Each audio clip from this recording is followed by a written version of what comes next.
It was when the priest walked down the aisle that I first noticed him, Uncle Ross.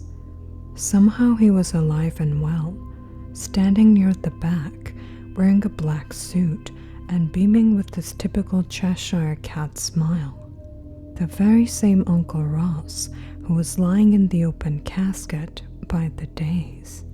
I grabbed my mother's arm and whispered, "Do you see him?" "Huh? Uncle Ross, over there." "Not now, Jacob." No one else in the church seemed remotely aware that the living dead were among them. The focus was on the sermon. "We gather here today in love, sorrow, and remembrance," the priest began. When I looked back, Uncle Ross was sitting a row closer than before.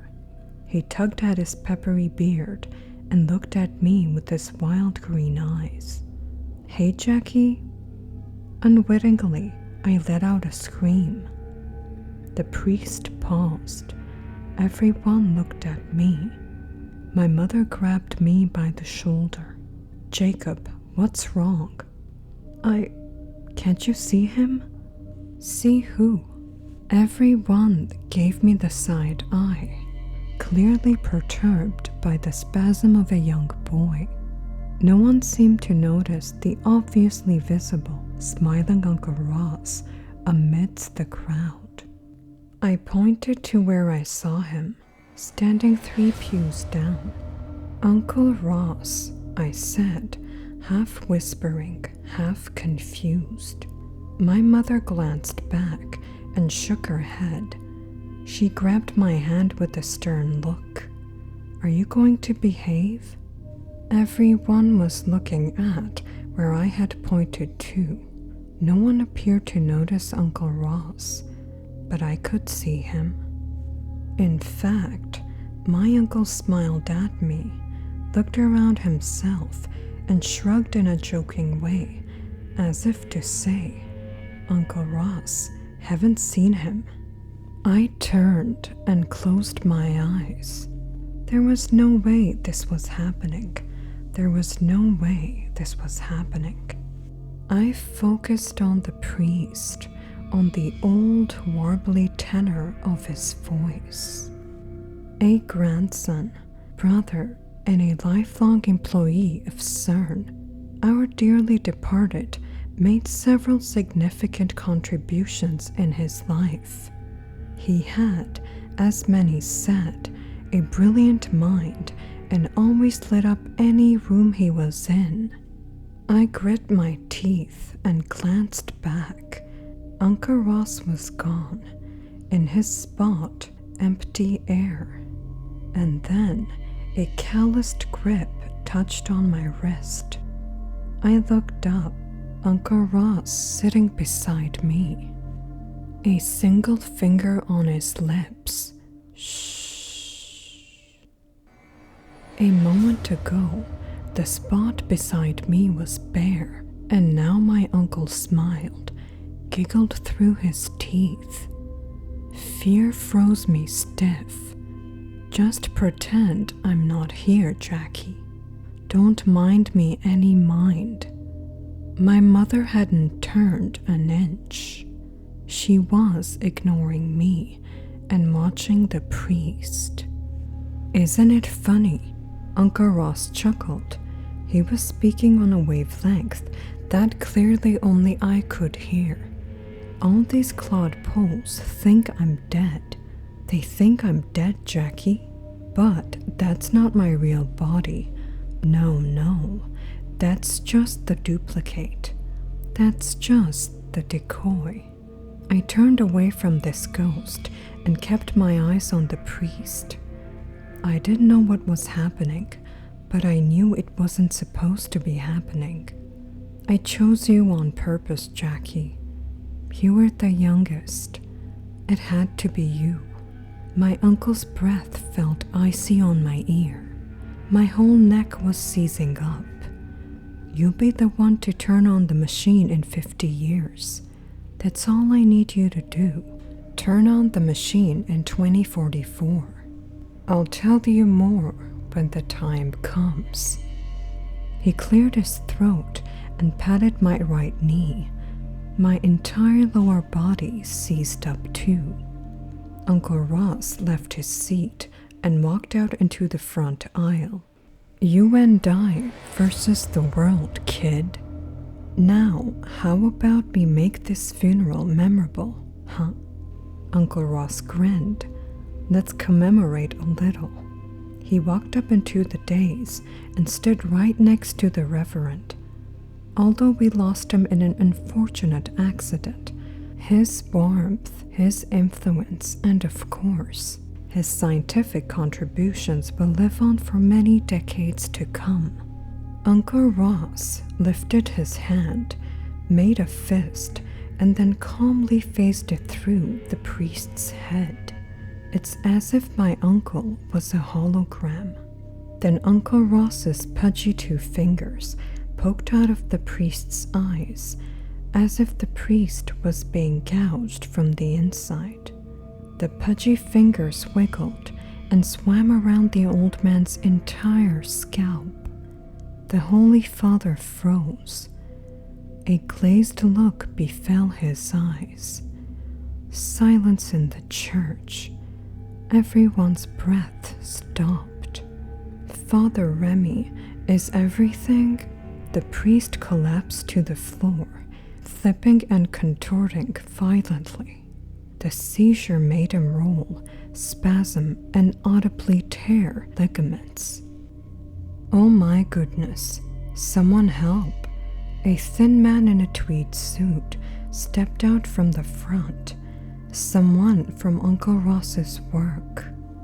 The tweed man cleared all of the fallen candles off of the stage and sat beside the spasming Reverend, protecting the old man's arms from hitting the podium. And look there, Jackie. Uncle Ross hunched over, standing over top of the tweed man. That's Leopold. Look at him. Such a good Samaritan. My uncle pointed at Leopold's head. This colleague of mine was the only one smart enough to understand my work. He knew what I was trying to accomplish in particle physics. Uncle Ross walked over, his legs facing through the struggling priest, and then squatted right beside his colleague. And now, he shall know no more. My uncle wrapped Leopold in a bear hug, phasing into his entire head and torso. The back of my uncle's head was superimposed over Leopold's shocked face. Blood gushed out of Leopold's nose. He fell and joined the priest, seizuring violently on the stage. Dear God, Leo. Everyone stared at the dais. There were now two convulsing men, whipping their arms back and forth, smacking themselves into the podium. My mom moved to help, but I yanked her back. No, get away. Jacob, what are you? My aunt's scream was deafening. She watched in horror as her husband also fell.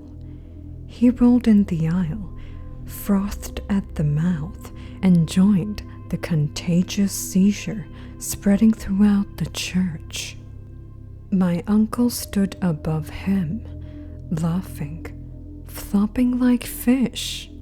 I tugged with inhuman strength. That's how my mother always described it, inhuman strength. I pulled us both down between the pews and out the back of the church. After dragging my mom into the parking lot, I screamed repeatedly to open the car and drive. Drive, drive, drive. My heart was in pure panic. I remember staring out the back seat of my mom's speeding Honda, watching my uncle casually phase through, funeral attendees, leaving a trail of writhing and frothing epileptics. As our car turned away, my uncle cupped around his mouth and yelled, "Remember, Jackie? You'll be the one to turn on the machine. You'll be the one to bring me back." I was 8 years old when that incident happened. 8. Of course, no one believed me, and my mother attributed my wild imagination to the trauma of the event. It was described as a mass psychogenic illness, a freak occurrence unexplainable by the police, ambulance, or anyone else. I'm in my late 30s now, and although you may not believe me, that story is true. My whole life, I've been living in fear, horrified by the idea of encountering Mad Uncle Ross yet again. He was said to have lost his mind amongst academic circles, spending his last year at CERN on probation for equipment abuse. People had reportedly seen him shoot high-powered UV lasers into his temples. He became obsessed with something called particle decoherence, a theory that was thoroughly debunked as impossible. I've seen him in nightmares. I've seen him in bathroom reflections. Sometimes I can feel his icy cold breath on my neck. I've seriously been worried almost every day of my life that he's going to reappear again at some large group gathering and cause havoc. But thankfully, that hasn't happened. Not yet. However, I have a feeling it will happen again soon. You see, yesterday I had a visitor. Although graying and blind in one eye, I still recognized Leopold from all those years ago. He came out of the blue with the package at my apartment and said that there had been a discovery regarding my late uncle. It was an old basement room hidden behind a wall, Leopold said. The only reason we discovered it was because the facility was undergoing renovations. He lifted a small cardboard box and placed it on my kitchen counter. We don't know how it's possible, but we discovered your uncle's skeleton inside. I blinked. What? A skeleton wearing Ross's old uniform and name tag anyway. He was inside some kind of makeshift cryogenic machine.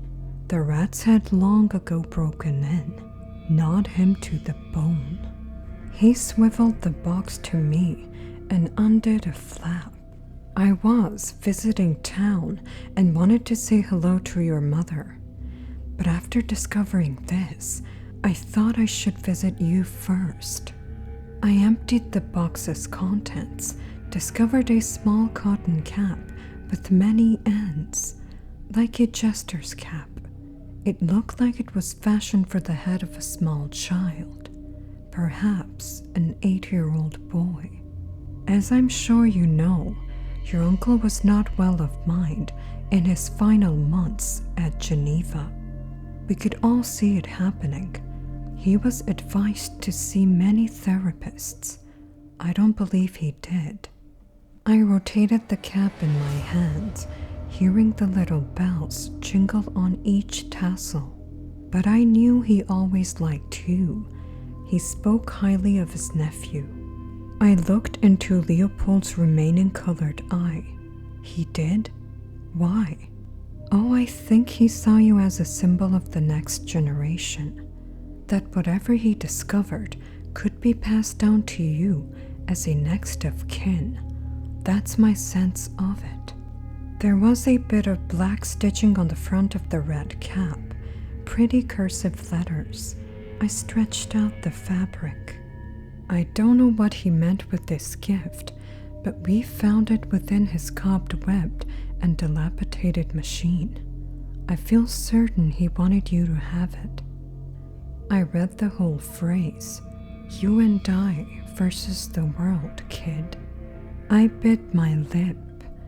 A razor wire of fear coiled around my throat. I swallowed it away. "So, how did you find his skeleton at CERN? Didn't we already bury his body a long time ago?" Leopold folded up the empty cardboard box with his pale old fingers. "Your uncle was an enigma his whole life. No one knew why he jumped into that reactor 30 years ago." Leo walked back to my doorway. I could tell that the topic was not a comfortable one to discuss.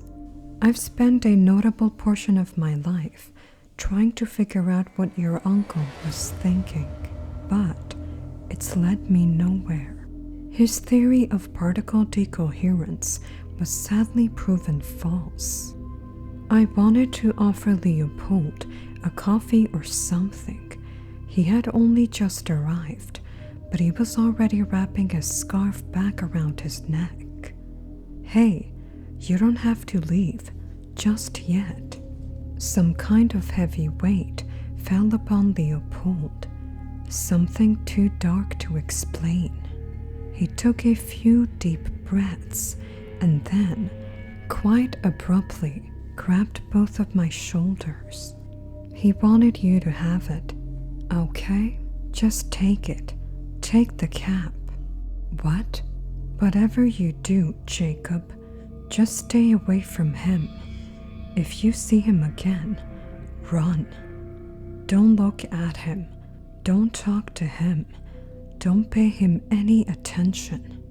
Wait, Leopold. What are you?" "Your uncle is supposed to be dead, Jacob. And no matter what promises you, he's lying. Your uncle is supposed to be dead. He's supposed to be goddamn dead."